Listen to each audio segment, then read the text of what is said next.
कोलकाता श्री दिगंबर जैन दिव्योदय अतिशय तीर्थ क्षेत्र सम्मेदगिरी जिला जबलपुर मध्य प्रदेश। दिव्योदय अतिशय तीर्थ की 1008 तीर्थ संरक्षक श्रृंखला में संरक्षक बनकर पुण्यार्जन करें। संपर्क सूत्र 9085221008 9085331008 9085441008। दिव्योदय तीर्थ क्षेत्र से जुड़ने के लिए QR कोड स्कैन करें। आचार्य पूज्यपाद स्वामी के चरणों में नमोस्तु करते हुए, भ्रांति से बचना चाहते हो और निर्भ्रांत या अभ्रांत होना चाहते हैं तो तन यानी शरीर, वचन यानी वाणी, शरीर और वाणी को आत्मा से अलग समझें। आत्मा अलग है, शरीर और वाणी अलग है, लेकिन जो मूढ़ आत्मा होता है वो शरीर और वाणी इसको आत्मा पर आरोपित कर देता है। देहादि दृष्टि रखने वाला ऐसी दृष्टि रखता है, इससे वह उन शब्दों में उलझ जाता है जिन शब्दों के ऊपर हमें उलझना नहीं था। जो पुद्गल की पर्याय है वो जीवात्मा कैसे हो सकता है? एक आत्मा है जो शाश्वत है, एक वाणी और शरीर है जो नश्वर है। एक वाणी और शरीर द्रव्य क्षेत्र काल उसका भिन्न है और आत्मा का द्रव्य क्षेत्र काल भिन्न है। वाणी और शरीर का द्रव्य गुण पर्याय भिन्न है, आत्मा का द्रव्य गुण पर्याय भिन्न है। फिर सोचो, जैसा सोचते हैं वैसा बोलते हैं क्या? और जैसा बोलते हैं वैसा करते हो क्या? नहीं करते। इस प्रकार से अपना आप ही भिन्नता पर है। वृद्धावस्था में नहीं, आदमी जवानी में भी हालत हो जाती है। बोलना कुछ चाहता है, बोल कुछ जाता है। जैसे ही टेम्परेचर हाई होता है, मान लीजिए किसी को बुखार आ गया तो आए बाएं करने लगता है। बोलता कुछ है, निकलता कुछ है। वो बोलना चाहता है खिचड़ी, निकल जाता है रोटी। बोलना चाहता है रोटी, निकल जाता है खिचड़ी। क्या करे? वृद्धावस्था या जब बीमार अवस्था होती है, पाँव कहीं रखता है, कहीं पे पड़ जाता है। इस प्रकार से उसका यह चलता ही रहता है, क्योंकि जो वाणी और शरीर के ऊपर ध्यान देगा वो आत्मा से बहुत बहिर्मुख हो जाता है। आगे भी इसी को पुष्ट करने के लिए आचार्य पूज्यपाद स्वामी ने ये कारिका 55 नंबर की कारिका दी है। आप लोगों ने ज्ञान भावना तो बहुत सुनी होगी। आज पूज्यपाद स्वामी यहाँ अज्ञान भावना बताते हैं कि अज्ञान भावना क्या है। सुनो, न तदस्तिन्द्रियार्थेषु यत् क्षेमं कर्मात्मने तथापि रमते बालस्तत्रैवाज्ञान भावनात्।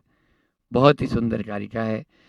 इंद्रियार्थेषु, इंद्रियों के जो विषय है। इंद्रियां कितनी होती है? 5। वो 5 इंद्रियां होती है। कौन कौन सी? स्पर्शन, रसना, घ्राण, चक्षु और कर्म। ठीक है ना? पाठशाला में जाया कर। तो ये 5 इंद्रियां होती है। ये 5 इंद्रियां, इनके विषय होते हैं। स्पर्शन के कितने? 8, रसना के 5, घ्राण इंद्रिय के 2, चक्षु इंद्रिय के 5 और कर्ण इंद्रिय के 7। इन सबको जोड़ने तो 27 हो गए।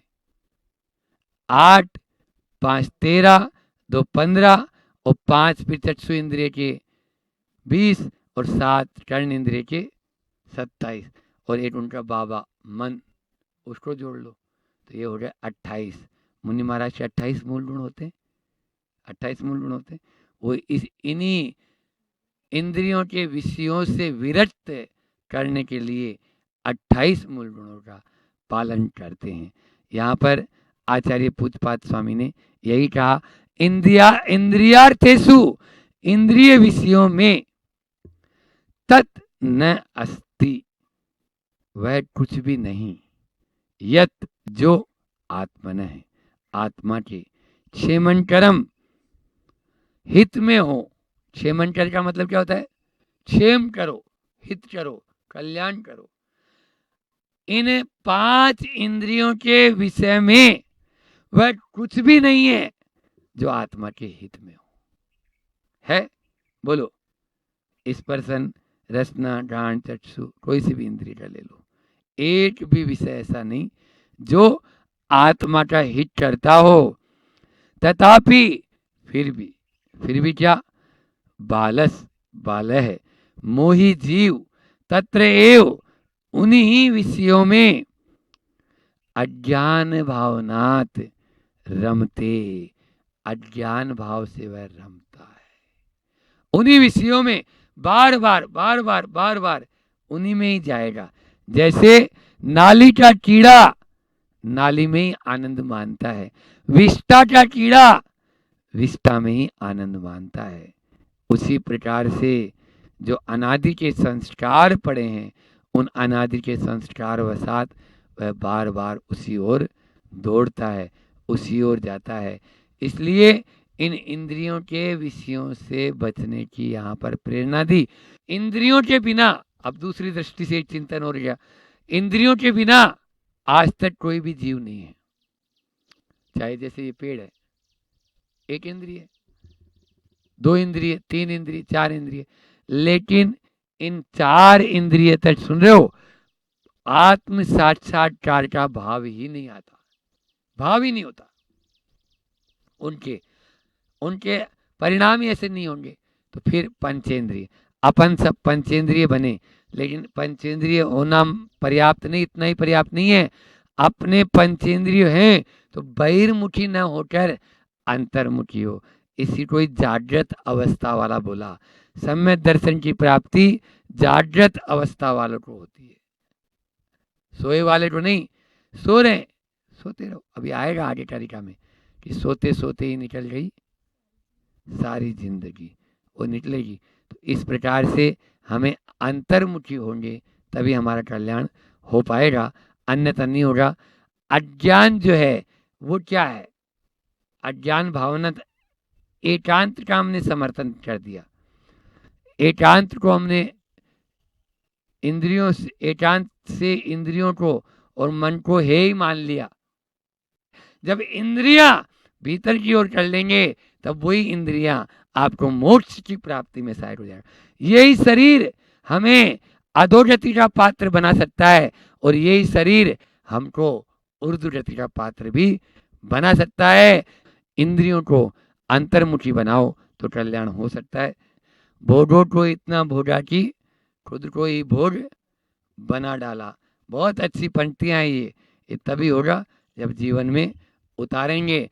और इन्हीं आचार्य जी कहते हैं, भोगों की याद सड़ी गली धूप सी जान खा जाती। लेकिन मान लीजिए मद्दी सी धूप आए और हवा तेज चले और उस धूप में जान ही नहीं है तो कैसा लगता है? बस वैसा ही लगता है। भोगों को भोगने के बाद में भी आदमी तृप्त नहीं हो पाता है, न वो तृप्त हो पाएगा। बस इनको तृप्त करने का एक ही साधन कि ईंधन डालना बंद कर दो। अग्नि में ईंधन डालना बंद कर दोगे तो अग्नि कम हो जाएगी, अन्यथा वह तो झुलसा देगी। झुलसी रहे हैं आज का संसारी प्राणी, इन्हीं भोगों की याद में ही झुलसता रहता है।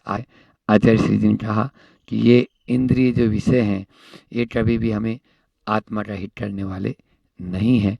इस बात को अपन हमेशा के लिए याद रखें, तभी अपना कल्याण संभव होगा। कल्याण हो इसी भावना के साथ में अहिंसा परमो धर्म। इस कार्यक्रम के पुण्यार्जक थे श्री अशोक, श्रीमती ममता जैन सेठी जी, कोलकाता। श्री दिगंबर जैन दिव्योदय अतिशय तीर्थ क्षेत्र सम्मेदगिरी, जिला जबलपुर, मध्य प्रदेश। दिव्योदय अतिशय तीर्थ की 1008 तीर्थ संरक्षक श्रृंखला में संरक्षक बनकर पुण्यार्जन करें। संपर्क सूत्र 9085221008, 9085331008, 9085441008। दिव्योदय तीर्थ क्षेत्र से जुड़ने के लिए QR कोड स्कैन करें।